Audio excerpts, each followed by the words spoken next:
Hello, everyone, and welcome to another Simsol webinar. My name is Nicole Neese. I'm the Director of Marketing here at Simsol, and I just want to welcome you to our flood claims from start to finish. Seeing as flood claims are popping up all over the United States, we put together this webinar to provide you with the start to finish guide on handling flood claims. All right, now let's go through the agenda.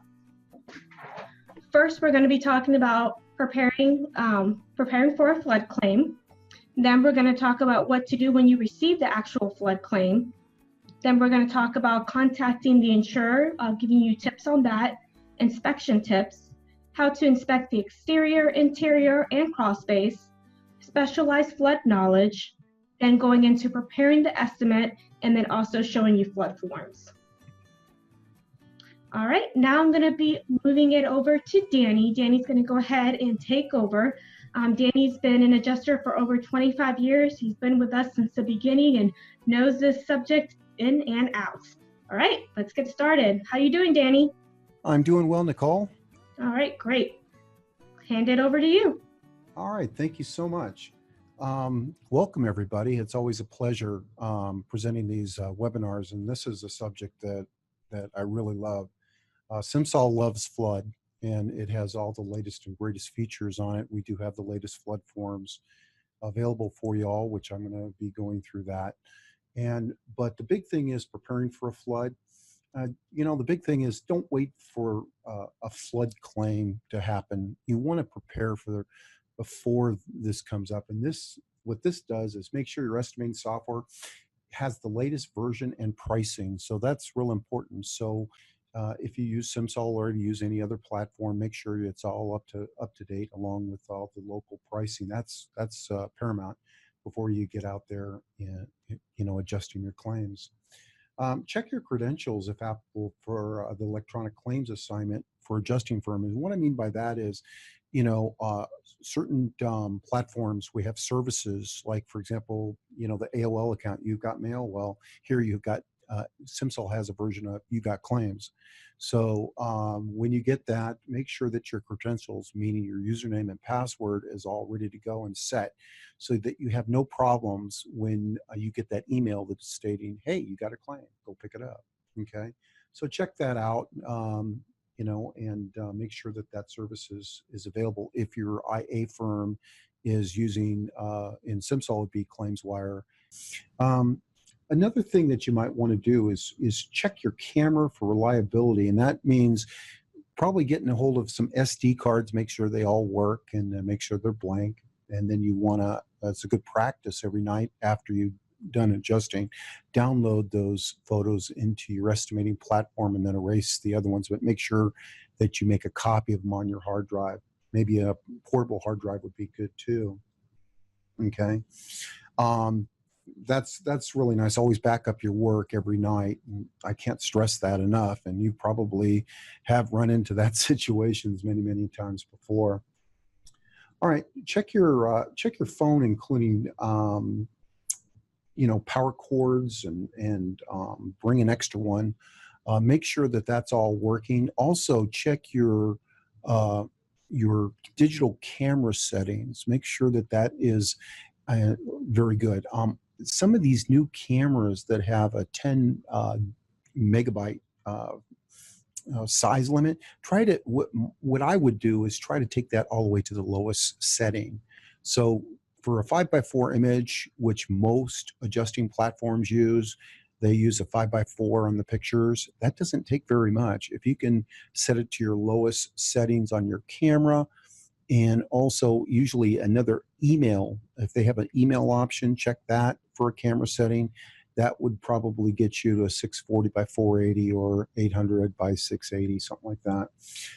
So it'd give you a pretty good size limit for those pictures. Okay, I can't stress this enough, download the latest adjuster manual from the NFIP Gov website.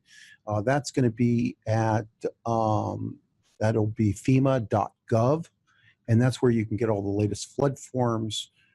You can get, for example, blank proofs of loss, things of that nature. We do have all that in our estimating platform, or most estimating platforms do have that. make sure that you do download the latest manual NFIP from the website. That's very important. And another thing that's really important as well is the latest bulletins from the website.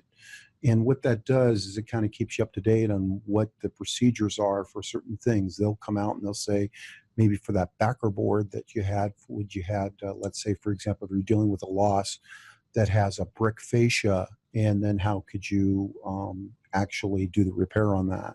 So they do have some very good information on those bulletins. You want to check your other equipment that you're going to need for flood claims, including the claims printer, electronic measuring device, flashlight with batteries, tape measures, paper, other office supplies. And I can't stress this enough. What happens if you don't have satellite image? You need a Thomas Guide map book. And I've always had that always readily available in case Murphy's Law comes up. Okay. Upon anticipated a flood event, you want to try to anticipate the temporary lodger in different areas. That means if you know that the storm is coming, try to make your arrangements with where you think you're going to be done. Make contact with your IA firms and see if they are going to be using you, where would they be using you. So that way you can just try to get a couple, reservations so that you have a place to stay. Okay. Also check gas stations too is very important because it just depends on the event. I don't know if anybody ever went to Katrina, but that was a mess out there, and you can never get fuel, and you're always driving 100 miles just to try to get in the area where those flood claims, resided. Okay. Another thing that you might want to do is, in some cases, your cell phones and towers may not work in a catastrophic event. So you're going to probably have to maybe sometimes even knock on doors just to see if you can get a hold of the insureds. Another thing that I like to go over is the making contact with your agent. Okay. And what that does is, if you make contact with your agent, they have a better position. They know the numbers, okay, of the insured. They know their insureds, and they are very willing to help. So that's just a little tidbit I've always done, okay.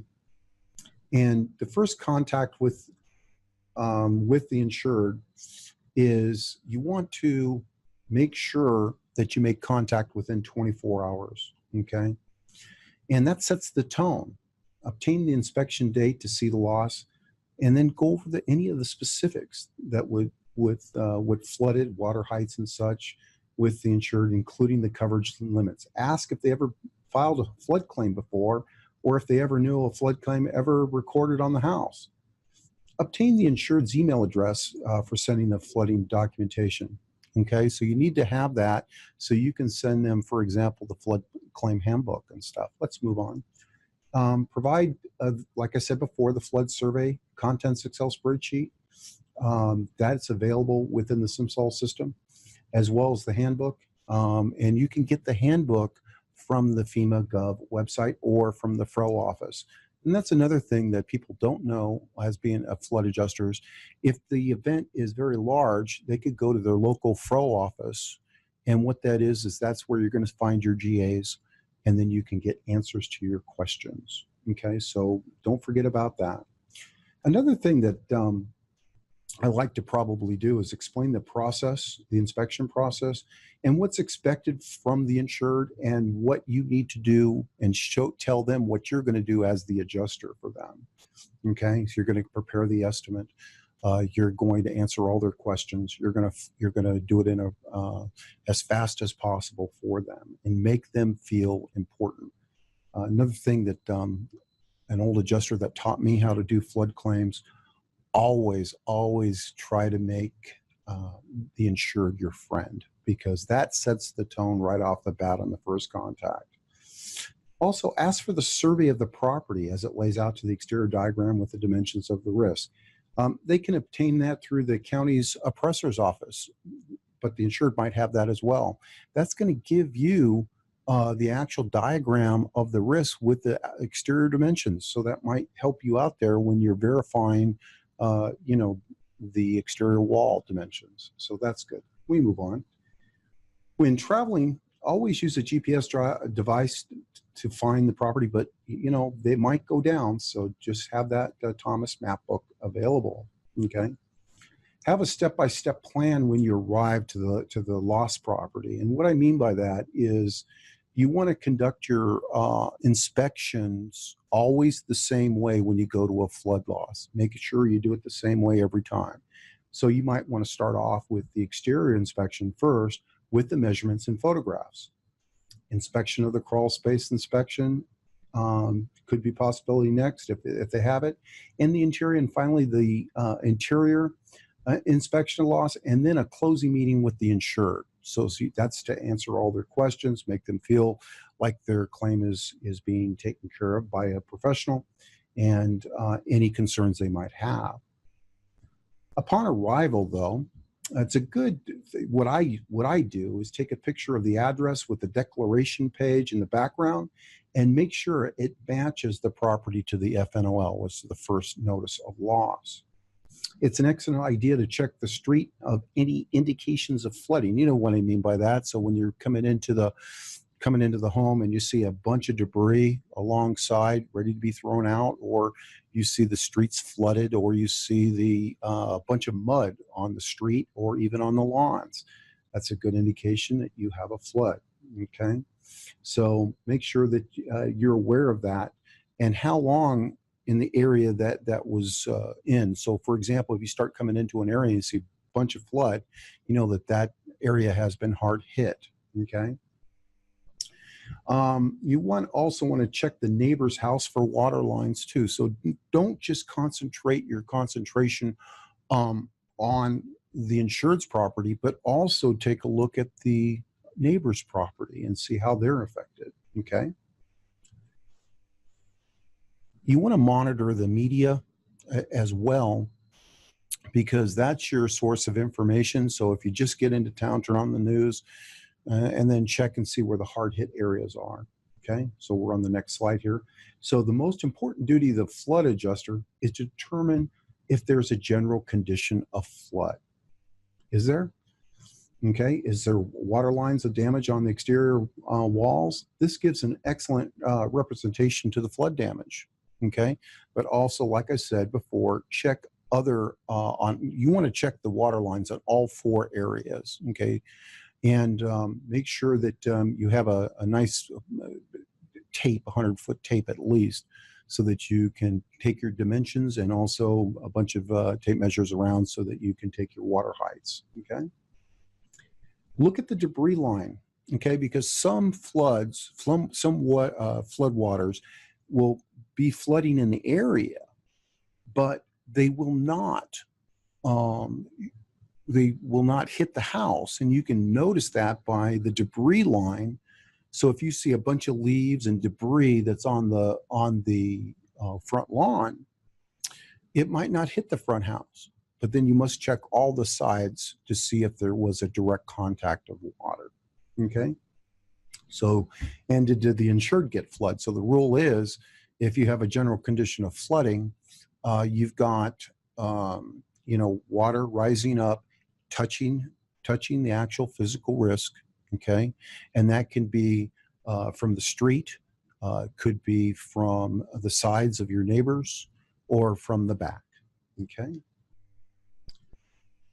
Pictures, pictures, pictures, and more pictures. I can't stress that enough, because that tells a story. Take at least 3 pictures of the water line with a tape measure showing the height of damage of each exterior wall. I mean, pictures are cheap, in this digital age. This accounts for the blurred pictures and wrong angles. Okay, so if you took a wrong picture and that's the only picture you have, it's not good. You'll be going to ask the insured to take a picture. Don't recommend that, or you might have to go back and take a picture after that, and it might have been washed off. Okay, because they'll start to do the repairs. Okay. It's just essential that no damage is important as damage. Okay, so you need to document the whole loss. You need to tell a story. Okay, and what happened to the risk for this flood event? Look for foundation issues on your exteriors. Okay, that means stress cracks on the walls. Note the fresh cracks will not have paint inside.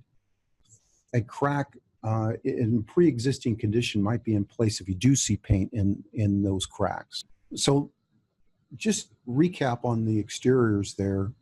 Just make sure that you document, the height levels on all four sides. Also, check your heat pump too for your make, model, and serial numbers, how damaged that is. So that will be on the exteriors. So we're going to get into that a little bit later. Okay, and we're moving on into the inspection of crawl space. Okay, so flood crawl spaces are usually pretty messy. Okay, and water's still in the crawl space, and sometimes if the water is out, it's still muddy, and it's just a mess. But this task to gain this information within the crawl space is vital, okay? Especially if you're trying to prove damage for HVAC ducting, electrical lines, insulation, and to verify water entered the house through the crawl space, through the subfloor, and also by the exterior walls as well. I'll tell you a little trick here. Some adjusters are now using the telescopic selfie sticks with a cable line engaged to the camera or to their smartphones. If you have a Samsung Note 9 or 10, they have a Bluetooth on their pencil, and what you could do is you can snap it by Bluetooth onto your smartphone, so you get some great pictures that way. Okay. Also, make sure your flash is on. So, moving on. Okay, in inspection of the crawl space, try to take as many pictures as you can in this event, especially in the dark. I mentioned that the flashes will produce some really good images. Okay, and remember, carriers like to see water for flood claims. So the more water you have, the more damage they have, the more they're happy. A good idea in this, I've done this many times, is to have the cleanup crew or the HVAC vendor or the electrical, whoever's working in that crawl space, provide you with additional photos, okay, after the inspection period, because that's when they're going to start to clean that all up. A good idea is that when they take that ducting down, they're going to open that up and they're going to see a bunch of water in that ducting. That's really good pictures. And also the damage to the electrical lines and insulation. And your insulation will be dropping down. Let's move on. When starting the inspection, now we're going to now concentrate on the interior. When starting the inspection, it's a good idea to start from the front entrance and either work in a clockwise or counterclockwise direction and end up at your starting point. That means that you're going to get all your rooms. And I can't stress that enough. Okay. Always take a water line of photos for each room, just so that you can reference how much water was actually in each room. Use your tape measure in the photo, okay? And here's the most important part, because this all happens to us all the time. Don't get distracted by the insured, because they're going to say, oh, let me show you this, let me show you that. Look at the damage over here. Kind of just say, and you can always preface this before you even come out there on your initial contact with the insured. Hey, I'm going to be in there. I'm going to start in a counterclockwise position or a clockwise position. We want to get all the areas so I don't miss anything. And if you stress it that way, they really, but they like to be with you when you're doing it as well. Okay. Now, adjusters normally will diagram either by using a notepad or a computer tablet, okay, for each room, including the dimensions and counting for closets, offset doors, and windows. It's a good idea to measure the distance from the wall, okay? So if you take your measurement of a door opening and it's like maybe a foot off from, from the corner of the wall, mark that down in your notes. It's real easy to do. It takes 2 seconds to do, but get in the habit of doing that, because what will happen, I'm going to show you later on when we get into the Simsol system, how to handle these. You will see that I can actually take windows and doors and offsets and actually create my diagram as I put my dimensions in. So that's a pretty neat thing. Okay, just be aware of that. Okay, Simsol, like I said before in my last sentence here, allows to produce a diagram of the room area with the room components. You're going to see that happen. All right, the inspection of the interior, we got continuing. The document no damage as well as damaged items. I can't stress that enough, because What I mean by that is take a picture of the ceiling or above the flood damage, because you want to see if it's going to be related to your dimensions, like, for example, vaulted and cathedral ceilings, or damage to the windows, or any other damage that you might see. Another good thing is every time I get into an area, I always start off with taking an overall picture of the area. And I've seen multiple photos and close-ups, and you've been probably aware too, where you get into the room and you say, oh, I see this close-up, but I don't see the whole room. Just make sure that you do take a couple of those shots. I usually start off from one side and then go to the opposite side of the room and take that. That way, you're guaranteed that you're going to have a good overall view. Next photo, please. Moving on. That brings us to flood specialized knowledge, okay? And what I mean by that is mobile homes claims are usually, these are special knowledge that you need, and as being an adjuster, you need to know this. Like, for example, mobile home claims are usually actual cash value, except if mobile home is 16 foot wide and is on a mobile body and the wheels are removed, except for the community states it's okay to leave the wheels on, okay? So you kind of know what the specialized knowledge is. When dealing with two separate finishes over a floor, here's another example, i.e. Abandoned wood floors with carpet laid on top of it. Can you pay for both of that? If you can, if you have contents coverage, the adjuster can then pay for the carpeting on the content side. They will have to put depreciation, that will be ACV. And you can pay for the wood floors, and if it's a full replacement cost coverage invoked, then you can take that up full RCV. Know your coverage limits for your policy. Like, for example, dwelling's 250, building is 100,000 for contents. We have a general policy, 500,000 for building, 500,000 for contents. RCV unlimited if they meet the conditions. Mobile homes, 250 and 100,000 for contents. Moving on. Another specialized knowledge that we all know, and I'm just bulleting these points that you guys already have known, is dealing with kitchen cabinets, okay? If water didn't touch the upper cabinets, are we going to pay for the upper cabinets? No, flood only pays for the base cabinets only. We must have as you know, we must have a direct physical contact of water to pay for the item in flood. That's essential. There's no exceptions to that. The other is the only exterior item not located on an exterior wall itself. So here's another little tidbit on knowledge, is that if you're doing your inspection of exterior walls, the only one thing you can pay for it if it's separated, it's not on the wall itself, and that's going to be either a self air conditioning unit or heat pump. That's it. You can't pay for anything else. Okay. Another thing that we have is wood decks are excluded under the flood policy, except for a platform that you can use, calling it a deck, up to 16 square foot.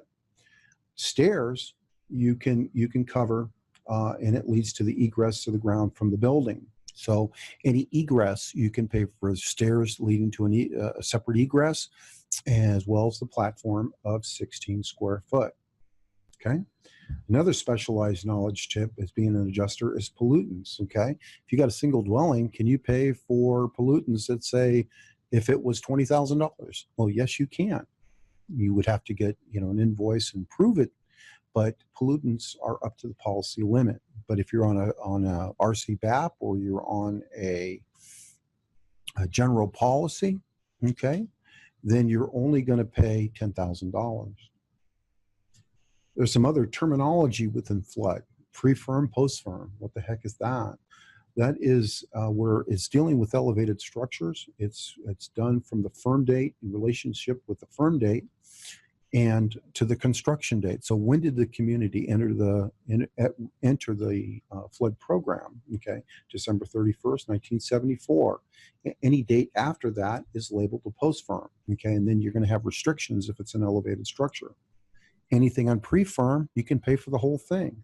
So, if you have a elevated structure and was built in 1970, It's a pre-firm. You're going to pay that. Well, up to 1974, excuse me.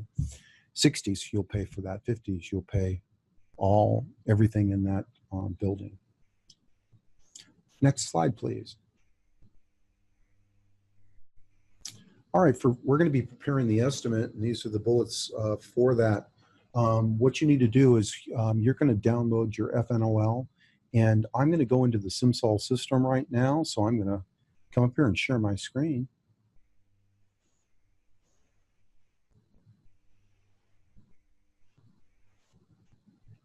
And I'm on my screen here, and this is my Simsol system. You could use other platforms. And the thing is when you are putting in an estimate here, make sure that it's correct. I'm going to come in here. This is a flood claim that's already been pre-done. Okay, and I'm going to come up here and then show the claim file. Now, a couple ways we can get this information into your estimating platforms. If you have a service, like for example, we call ours ClaimsWire, it will automatically, when you upload the claim, it will show up in your grid, and all you have to do is double click on it. And then the wizard, there's a flood wizard in there, and then we just walk through the wizard. Now, if you're using Simsol, you're very aware of how to use the flood wizard. I'm really not going to go into that right now. But what you do want to make sure is that the information is correct, and you can always verify that with the list mode. Okay, what I usually like to try to do when preparing the flood claim, you're going to fill out all the information within the flood wizard, and then after it's in, it's going to look like this. First thing I like to do, even after, if it's an automatic or a manual creation, I'm going to click on the cover button, because I always want to make sure that I've got my A, B, and C, and it is marked as dwelling. This is real important, because if you hit the wrong type of claim in the wizard, you're going to have to correct it to a flood dwelling. So you'll come up into flood dwelling, select the dwelling. If you had a homeowner's claim in here, it would, and you select the flood dwelling, this information would be lost, and you'll just have to look at your FNOL and re-put it in. Okay. Make sure we have a policy number, start and term, and then your amounts and your deductible. Okay. Remember about the detached garages, you're up to a 10% limit. Okay. There's a button up here called flood information. Okay. Flood information. You might be able to click on that, and if you took a claim from ClaimsWire, this information will be populated with prior loss information, as well as what zone it's in, single family, one floor, community number, LFE and BFE, if you took that from the ClaimsWire system. Okay. If you're using the other type of platforms, that should also be somewhere in those estimating platforms with this information, or on the FNOL itself. All right, once I do that, what I try to do is I try to go to milestones, okay? And why I'm saying milestones, milestones are dates, and dates are very, very important, okay?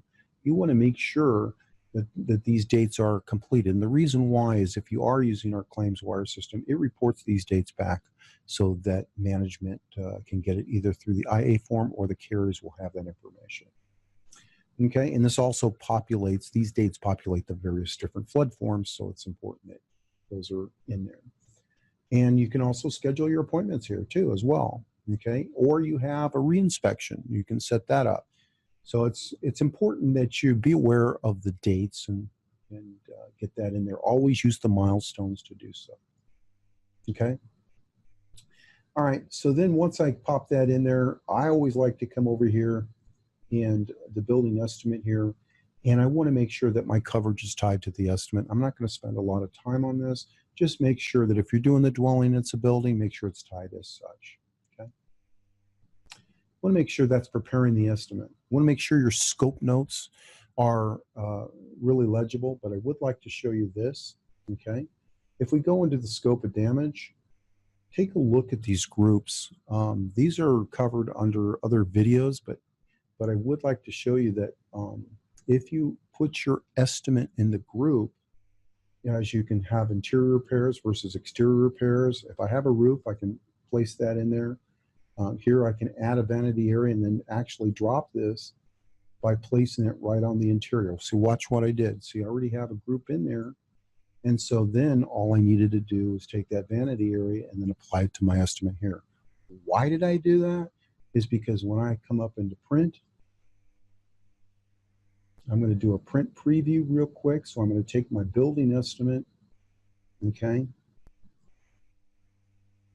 And as you can see, I'm going to take my building estimate, select it over here, bring it over, do a print. I'm not going to actually print the estimate here, but what I do want to do is I want to do the group area summary detailed report, make sure it's detailed, because when I select the print button here and do it in print preview, I'm going to go to the last page. There we go. Take a look at this. Here I have the total of my repair estimate. Here's my interiors. If you take a look, I can go all the way down to the interiors that gets total of repair estimate. It also then does my contractor overhead and profit as well as my sales tax for that area. So it's real important that, you know, if you do flood claims, they have a lot of areas, and then I can actually segment out, well, what is my kitchen running? What is my laundry running? What is my family room running? This is a very good piece of information, and I think you'll like it if you use it. Remember that to use the group function, all you have to do is click the group button and then label it as such. Another thing that's real important that I think is really cool is that you can make a group within a group. And that means, for example, here I have interior repairs, which all these are associated to that. But here I have, for example, exterior repairs. If I want to copy this claim into another estimate, I simply can do so by just right-clicking on it and copying it into another estimate. That's like a clipboard. Then all I would need to do is go into the second area, see if I've got some damage here. So as you can see, I've got this scope of damage. Just think this is another claim. I can simply just come up, right-click on it, and then paste right into another estimate. And then what's going to happen is now it's going to take that and place it over there. If I have the same building in GMT, maybe I didn't do the copy button here. Hold on a second. I'll just take the interior.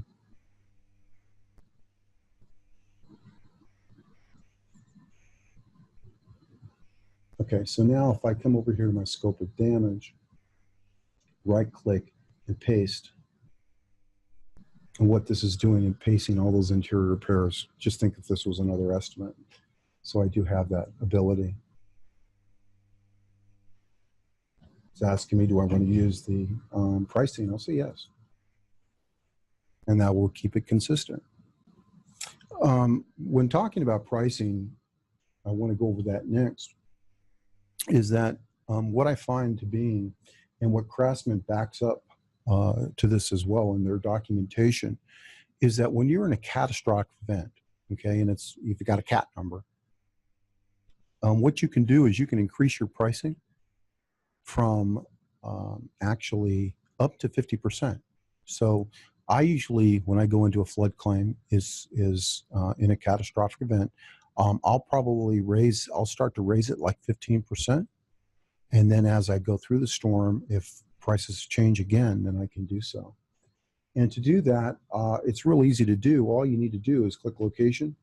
From the location, then you can add 10% labor. Like I can come over here and say 20%, and it'll rip through this estimate and apply. Even though it's already written, I can automatically come up and then select update only line items not overwritten, or I can do all the items or be prompted by such. So I can come up and select done. And when I do that, it automatically, check this out, will rip through my estimate and apply those changes. So that's pretty cool, okay? Another thing when you're preparing an estimate is that I'm going to come here to the scope of damage, and I have this in our little slides. It's basically you want to create, since flood deals with the same scope every time. So you're always going to have floors. You're always going to have baseboards. You're always going to replace the drywall up to 4 foot. You're always going to paint. or whatever finish that's on there.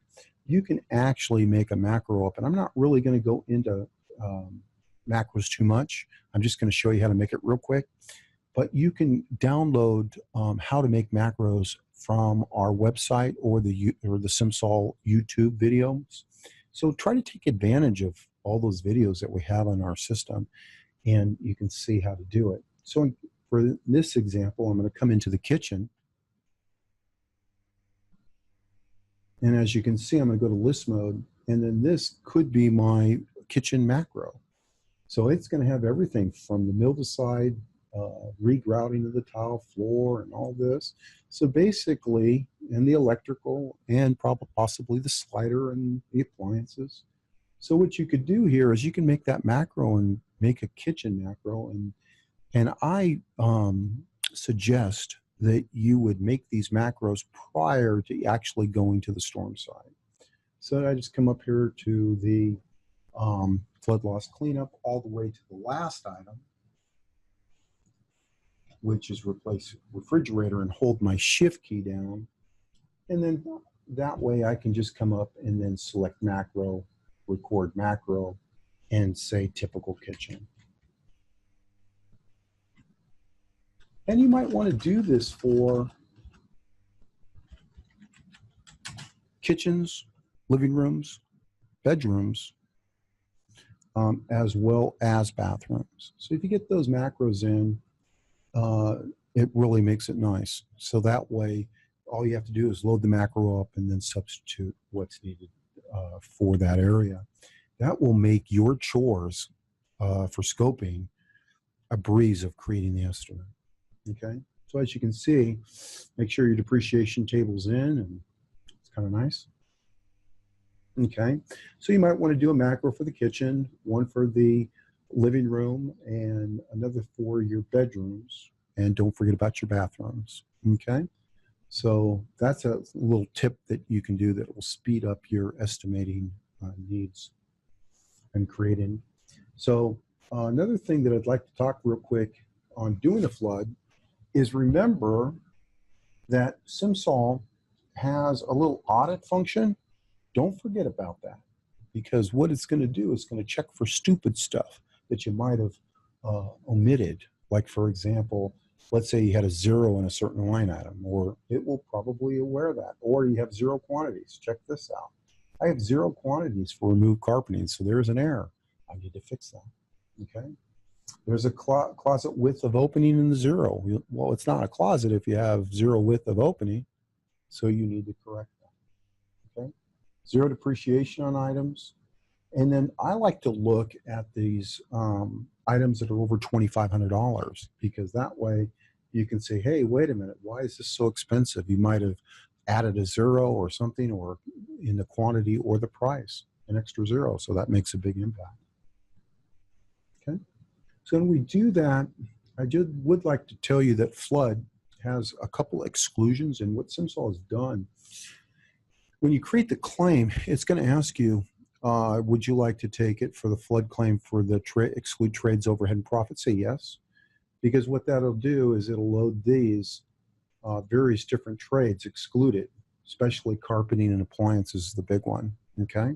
If the contractor did have a hand in it, then you can then reverse that by saying, listen, on the equipment side, the contractor picked that up, and then I can just move it off to the side and reevaluate. And the mechanical, if the contractor also had a hand in working with the HVAC vendor, then you might want to, give him credit for that as well. But just be aware of that, okay? I'm just going to click on done. I'm going to click on done and get out of that. And another thing I'd like to talk to you about is add-ons real quick. This is for any paid claims. So if you have a paid claim and you have a paid receipt, don't add it to the estimate, add it to the add-ons. That's what its purpose is. It's not subject to the overhead and profit, and not subject to the deductible. Oh, I'm sorry, correction. And not subject to sales tax. My fault. Okay. Another thing that I would like to show you, that's pretty much, you want to watch out for when you're scoping your items. I would like to go into some specialized different forms on this and how it relates within the Simsol system. I'm going to come up here to, for example, this is called when you're diagramming, when you're, you can take advantage of, Simsol does have this, and if you're Xactimate, you're drawing it anyways. But Simsol does have the ability to go to the scope of damage when you're doing your areas. I'm going to click on Edit here. Check this out. As you can see, we can put 2 photos on there. We also have the room that can be done. And how this works is real simple. We need to make sure that the enabled Smart Sketch and Printing is selected. And then from that, when you add your offset, and this is what I go back from the previous on that on the screen that we were looking at, to actually take, when you take your measurements, what you want to do is account for the distances off from a wall. So for example, if I've got my door opening here, which is right here, it's actually 0, but it's located on the right wall. So you can see that right there. Okay. So that's gonna place it right on my system, you know, when I draw it, which I'm going to show you in just a second. So make sure when you are doing your diagrams, when you are doing your dimensions, make sure that you're using tape measure or measuring tool of some sort, and then measure how far away the windows are off that wall, from the corner wall, okay? Make sure that you account for your offsets, okay? If you have a closet, per se, make sure that you have the width of opening addressed for the closet. So when you get all these done, it'll look like this. And watch what I'm going to do. And if I did do this, I did take the time, let's see how fast my diagram can be made. So I'm going to come over here to my sketches, right click, select new, got some samples in there. So as I do this, I'm going to do full screen. I am then going to click on this import areas. So I've got some areas in here. So I'm going to select this, only this, see how I have 2 different areas, one for APS and one for interior repairs. For the main building, I just select the interior repairs. Once I have that in there, I'm going to select done. And now all it is I just do a drag and drop on this, see? Check that out. So as I do this, I've actually put it together, and now I have my diagram pretty much done. It's segmented out by the areas. If I did want to put some interior walls in, I certainly can do so, okay? Here I got my great room, master closet, master bedroom. So that's something that you can take advantage of within the Simsol system. Okay, so that's something that you may, try on that. Okay, we're coming up to the top of the hour here, but I just want to show you a couple more things real quick, and then get into some specialized forms. Remember I talked about the macros. I have a claim that I made for backer board, and I can name it with a macro, dealing with that brick. So what I could do is actually make a macro from the interior to address what the NFIP says is available. Here's a little sample that they stated. I'm just loading the database here, and as soon as it comes up,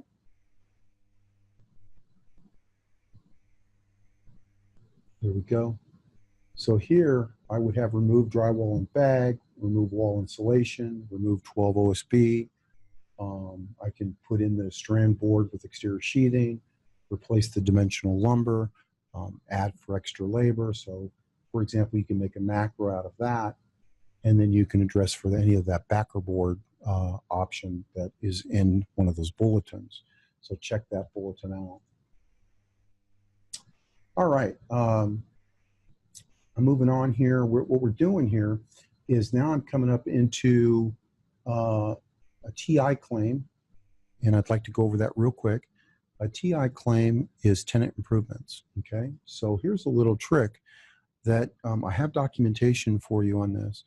And what a TI is how we handle it within the Simsol system is remember that we need to make sure that we define a coverage for building. So that's what I'm doing here. And here's my coverage A building TI 10%. So I name it, and I can name it right up here.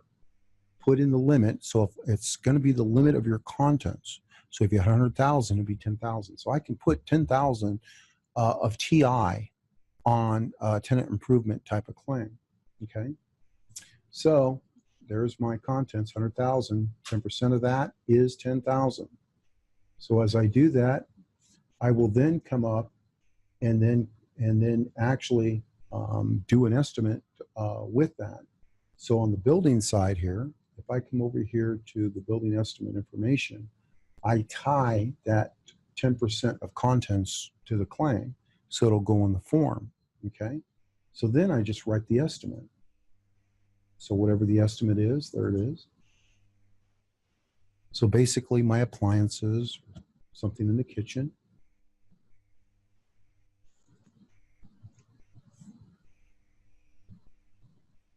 takes a little second to warm up and putting that database in. But I just wanted to show you the line items that you can do on a TI claim. That means that the insured does not have any building coverage, but he's allowed 10% for tenant improvements if it's a contents claim. So I'm just going to come up here to list. Here we have some, so I'm putting building items in. Remember, I can have up to $10,000. So once I put that in, I'm now going to come up, and then when I select the NFIP form, there's a special form called NFIP Final Report Tenant Improvement. So as I select that, okay, if I come out, this is a new NFIP form, so there's 2 pages to this now. Be aware, 2 pages. So I'm going to select this, go to second page. Now, if you take a look, guess what? I've got my information for the I to V value in, which we have to do anyways, even though there's no coverage. But take a look over here. So on my coverage, I'm now including, see how I don't have anything on the building? All those building calculations of, and amounts have been applied to the content side instantly. So you don't have to break it out and put it in. It's already done for you. Okay, so that's a specialized form. And that's something that we need to take advantage of if you have that type of claim. I'm going to get out of this, and I would like to show you that we do have a mobile home. And I'm coming up to about 10 more minutes, and we're going to take questions. And a mobile home claim here is specialized. It's the hardest claim to do, but the easiest rating to get for some reason. But anyways, what you want to do on your mobile home claim is when we come up and it's dealing with the NADA, and the NADA is ACV. So basically what I'm going to be doing here is I've got to go to the building estimate information window and make sure that when I do my evaluation that I have the NAD mobile information in, so it's 1680, cost per square foot. I've got my RCV amount, how much they paid, take the depreciation. So the NADA evaluation, ACV, when you run it up in the AC and the NADA, is 67,216.61. Okay, but it's divided up into 2 parts. So that's just the NADA. We call that the shell. Okay, so when you go to the store and you go to the mobile home store and you buy it, if you paid $67,000, that's what you get. Now, the next part of the evaluation is the Simsol evaluation. So you're going to go into Simsol, create the evaluation, and that's going to include steps. That's going to include HVAC heat pump or self-contained air conditioning systems, anything that's not part of the shell. Okay, so if you're dealing with a heat pump, you can pay for the heat pump on the other evaluation, but in the NADA, you're going to pay just for the air handler. Okay, so anything that's not on the shell can be applied to the other evaluation. This includes your trucking. This includes any of the other administrative charges. that are incurred, traveling and all different things, and setup and delivery, plumbing setup, electrical, and HVAC. So any of that, additions to the building, like a platform or a deck or anything like that, screening, you can actually apply that on the evaluation. That's going to drive your evaluation up, okay? So once we have that, okay, and it's all in there. So when you come up and you're going to do your evaluation, you're going to do your estimate, okay, and divide it up into two different areas. One, use that group function, main shell only, and additions. Those are my two estimates. So as you can see that when we do that, okay, I can get a pretty good estimate. The problem with mobile homes is that your your damage that you write on your estimate far exceeds the NADA evaluation. That's why we have those additions. So remember that if you do it this way, you're not going to run into a problem in trying to get pay your claims. Remember that the FEMA or NFIP will not pay over the evaluation. If your estimate exceeds the evaluation, it will not work. Well, just some specialty forms that I just want to show you regarding RC VAPs. So remember that we do have the latest and greatest FEMA flood forms, but I just want to show you a penalty worksheet in which you could go this form wizard and answer these questions, and it will automatically determine what your penalty percentage is. And so you can apply that, and the form automatically tells you what it is and how much you have to add that to your deductible. Because remember, a deductible is an insured participation. That means the deductible that's contracted from the policy, as well as any penalty that's involved. So that's in a nutshell. So that's just a special form. So what I'd like to do is give it back to Nicole real quick. And that's what I have so far. I hope you've enjoyed this presentation, and we're open for questions.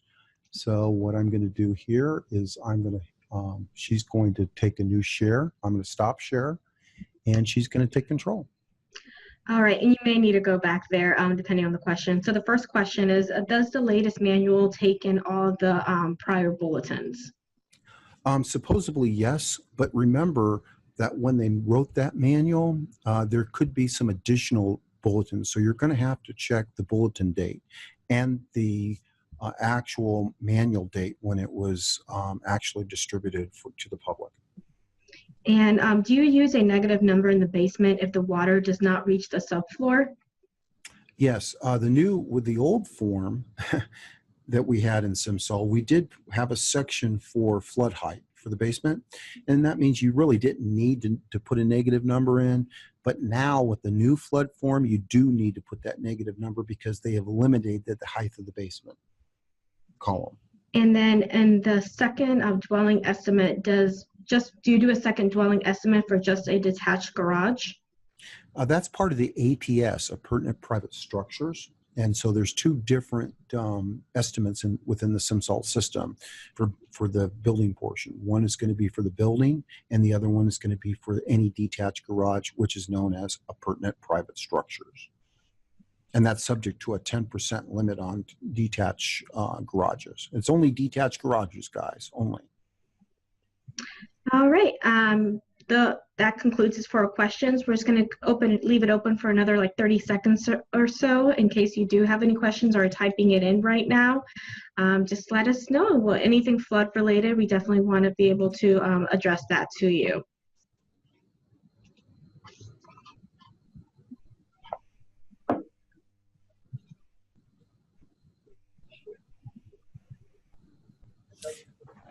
Nicole, I would just like to stress to our audience that they should go to our YouTube videos, and they have by far a lot more information. So the topics that I just briefly covered can be explained fully on how to make macros and writing an estimate and things of that nature. So I have a question here. It says, can you show the new prelim? Do we have that to be able to show? Yes, I do. I do have the new prelim. So okay. What I'm going to do is take control.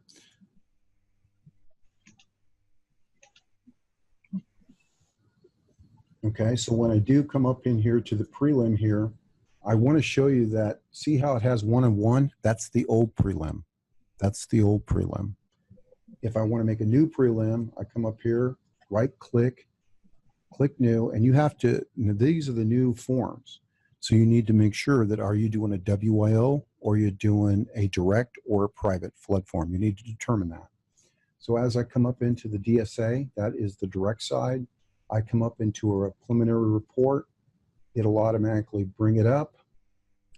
And there's 2 pages. See number 2 here?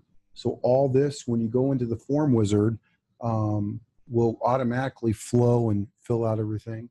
But for viewing, if I needed to see the second page, don't forget to hit the down arrow and select page number 2. Is there any other question on that? Yes. Can you explain mobile home worksheet? Boy, I wish I can. I don't have the time. That's a special, on the mobile home worksheet, basically, if you set I have a guide how to prepare a mobile home that we can send to you, and that explains it all. And when you saw me put in 2 different groups, main shell and the additions, plus the evaluations, it will automatically flow into the mobile home worksheet. And it describes step detailed on creating that. I just don't have the time to show you that form, but I'll show you what it looks like. But I think we do have a webinar about mobile home claims. Would it be do you remember if you covered that in there? Yes, that would be. Okay, perfect. So as Danny said, we've been doing webinars now for about 1.5 years. And so if you please go to and subscribe to our YouTube channel. That's where we post all of our recordings of our webinars. We also take these webinars and make them into clips as well too.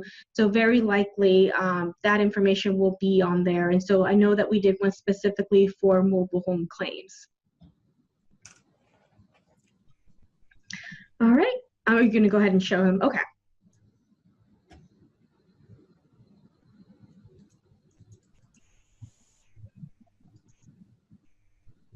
So there's a form wizard on this. The new mobile home worksheet will have 2 pages, but this one has 1 because it's an older claim. But you just run through the form wizard, which is kind of cool. It shows what year and what the size is, answer these questions, how the amount of insurance, if it's how many axles, click on next. Here's your RC value and your addition items. That's why it's real important that we, in our estimate, that we make a shell and we make an additions option. And that's for your I to V on your appraisal. And that way that we can get that amount for the representing the NAD, TA, or the RCV, insured value, RCV, and ACV higher than what your estimate is. So that's the key. Okay. And do you need an NADA contract to get quotes? You can order it online. No, you don't. You can pay for it. You go to their website and sign up for an individual I to V for a specific address. That's what I do. If you're doing a lot of mobile homes, then yeah, consider signing up for a contract. But if not, it's like $29 or something to get it. So it's something that you have to bear on that if you want to get the NADA. All right, and that concludes our webinar for a little bit past couple minutes. So I just want to thank everyone for attending. We will be sending a follow-up email that will have a recording of the